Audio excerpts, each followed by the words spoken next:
Assalamualaikum warahmatullahi wabarakatuh. Nama saya Rian Syabidi, ini 19040136.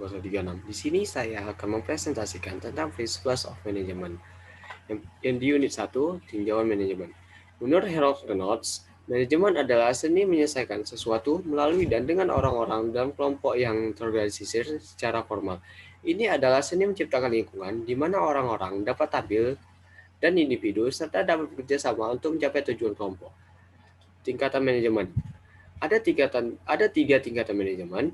Yang pertama adalah manajemen atas, manajemen menengah, dan manajemen bawah. Manajemen atas ini terdiri dari dewan direksi, kepala eksekutif, atau direktur pelaksana. Manajemen atas adalah sumber otoritas tertinggi dan mengatur tujuan dan kebijakan untuk suatu perusahaan. Ini mencurahkan lebih banyak waktu untuk fungsi perencanaan dan koordinasi. Selanjutnya adalah manajemen menengah. Manajer cabang dan manajemen departemen merupakan tingkat menengah. Mereka bertanggung jawab kepada manajemen puncak untuk menjalankan fungsi departemen mereka. Mereka mencurahkan lebih banyak waktu untuk fungsi organisasi dan arah. Selanjutnya adalah manajemen bawah. Tingkat yang lebih rendah juga dikenal sebagai tingkat pengawasan atau operasi manajemen, terdiri dari supervisor, mandor, tugas bagian, dan lain-lain. Menurut R.C. Davis, manajemen supervisi mengacu pada para eksekutif yang sebagian besar kerjaannya harus pengawasan pribadi dan arahan karyawan operasi. Dan kata lain, mereka berkaitan dengan fungsi pengarahan dan pengendalian manajemen. Selanjutnya adalah fungsi manajemen.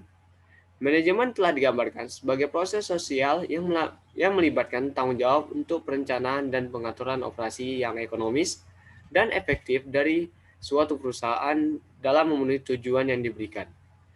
Ada 5 fungsi dari dasar manajemen. Yang pertama, perencanaan atau planning. Yang kedua, pengorganisasian atau organizing. Tiga, kepegawaian atau staffing. Empat, pengarahan atau directing. Dan lima, mengontrol atau controlling. Yang pertama adalah perencanaan. Itu adalah fungsi dasar manajemen. Ini berkaitan dengan menentukan tindakan di masa depan dan memutuskan sebelumnya tindakan yang paling tepat untuk pencapaian tujuan yang telah ditentukan sebelumnya.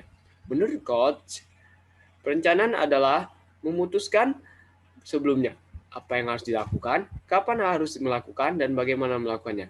Ini menyembatani kesenjangan dari tempat kita berada dan tempat yang kita inginkan. Selanjutnya ada pengorganisasian. Ini adalah proses menyatukan sumber daya fisik, keuangan, dan manusia, dan mengembangkan hubungan produktif di antara mereka untuk pencapaian tujuan organisasi. Menurut Henry Fayol, mengorganisir sebuah bisnis adalah menyediakan segala yang berguna atau fungsinya, yaitu bahan mentah, peralatan, modal, dan bisnis, dan personalia. Untuk mengatur bisnis melibatkan menentukan dan menyediakan sumber daya manusia dan non-manusia untuk struktur organisasi. Yang ketiga adalah kepegawaian. Ini adalah fungsi dari mengatur struktur organisasi dan menjaga tetap awet. Kepegawaian telah menjadi semakin penting dalam beberapa tahun terakhir karena kemajuan teknologi, peningkatan ukuran bisnis, kompleksitas perilaku manusia, dan lain-lain. Tujuan utama penempatan staf adalah menempatkan orang yang tepat pada pekerjaan yang tepat. Misalnya, pasak persegi di lubang persegi dan pasak bundar di lubang bundar. Menurut Coates dan O'Donnell, fungsi manajerial dari kepegawaian melibatkan pengawakan struktur organisasi melalui pemilihan, penilaian, dan pengembangan personal yang tepat dan efektif untuk mengisi peran yang dirancang dalam struktur. Selanjutnya adalah pengarahan.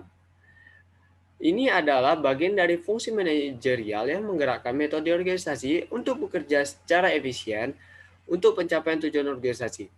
Hal ini dianggap sebagai percikan hidup perusahaan yang menggerakkan tindakan orang karena perencanaan, pengorganisasian, dan penempatan staf hanyalah persiapan untuk melakukan pekerjaan.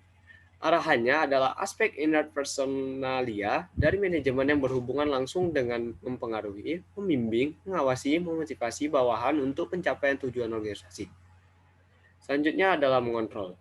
Ini menyiratkan Pengukuran pencapaian terhadap standar dan koreksi penyimpangan jika ada untuk memastikan pencapaian tujuan organisasi. Tujuan pengendalian adalah untuk memastikan bahwa segala sesuatu yang terjadi sesuai dengan standar.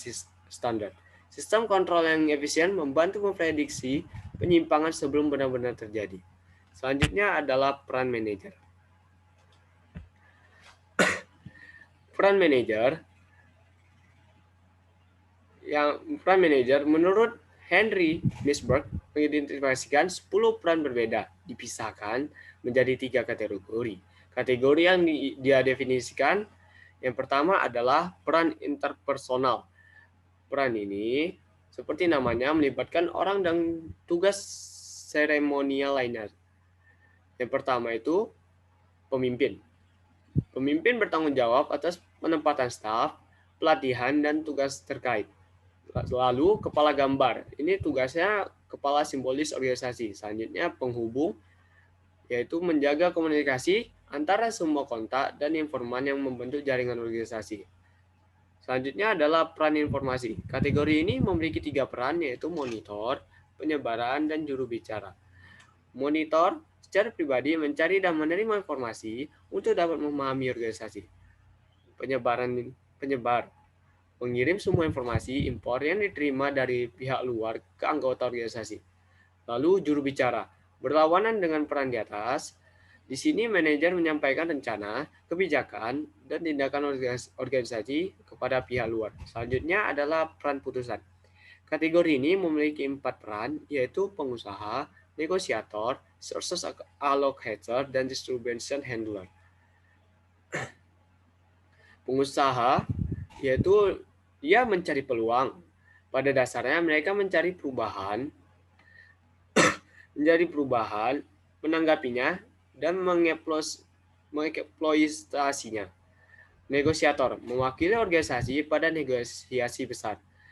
Lalu, resource allocator membuat atau menyetujui semua keputusan penting yang terkait dengan alokasi sumber daya.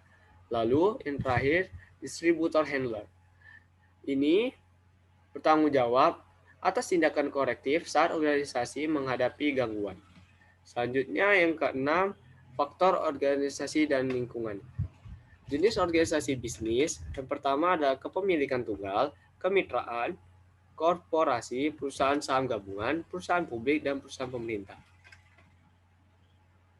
Kepemilikan tunggal, sebagian besar bisnis kecil ini dimulai sebagai perseorangan. Perusahaan ini dimiliki oleh satu orang, biasanya individu yang memiliki tanggung jawab sehari-hari untuk menjalankan bisnis. Pemilik tunggal memiliki semua aset bisnis dari keuntungan yang dihasilkan. Mereka juga memikul tanggung jawab untuk semua kewajiban atau utangnya. Lalu kemitraan.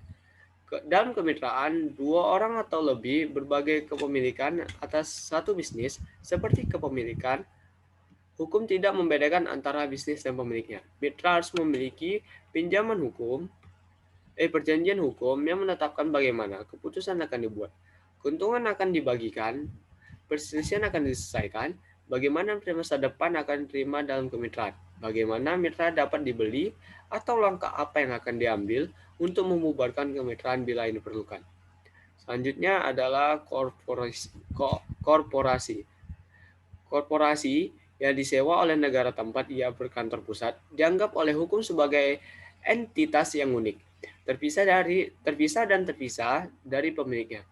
Korporasi bisa dikenakan pajak, itu bisa dituntut, itu bisa masuk ke dalam perjanjian kontrak.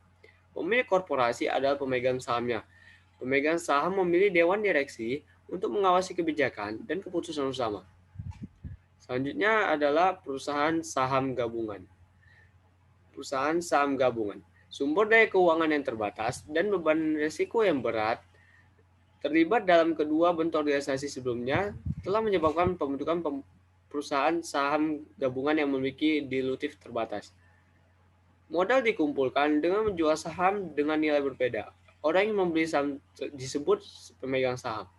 Badan pengelola yang dikenal sebagai jajaran direktur bertanggung jawab atas pengambilan kebijakan keuangan dan keputusan teknis yang penting. Lalu, perusahaan publik. Perusahaan publik. Perusahaan publik dimiliki sepenuhnya oleh pemerintah pusat hingga negara. Ini biasanya ditetapkan oleh undang-undang khusus parlemen. Undang-undang khusus juga menetapkan tugas dan yurisdiksi pola manajemennya. Selanjutnya, perusahaan pemerintah. Perusahaan negara juga dapat diatur dalam bentuk perusahaan saham gabungan. Perusahaan pemerintah adalah setiap perusahaan yang modalnya dimiliki oleh pemerintah pusat atau sebagian oleh pemerintah pusat dan pihak oleh satu atau lebih pemerintah negara bagian. Dikelola oleh dewan direksi terpilih yang mungkin termasuk perorangan. Ini bertanggung jawab atas kerjanya kepada kementerian atau departemen terkait dan laporan tahunannya harus ditampilkan atau ditempatkan setiap tahun di meja parlemen atau badan legislatif negara bagian bersama dengan komentar pemerintah kepada departemen terkait. Klasifikasi faktor lingkungan. Atas dasar sejauh mana kekeraban dengan perusahaan, faktor lingkungan dapat diklasifikasikan menjadi beberapa jenis, yaitu faktor lingkungan internal dan faktor lingkungan eksternal. Faktor lingkungan internal, lingkungan yang berdampak langsung pada bisnis. Faktor lingkungan internal ini adalah sumber daya, kemampuan, dan budaya. Faktor lingkungan eksternal memiliki pengaruh tidak langsung pada bisnis. Ya, faktor lingkungan eksternal adalah faktor lingkungan mikro dan lingkungan makro.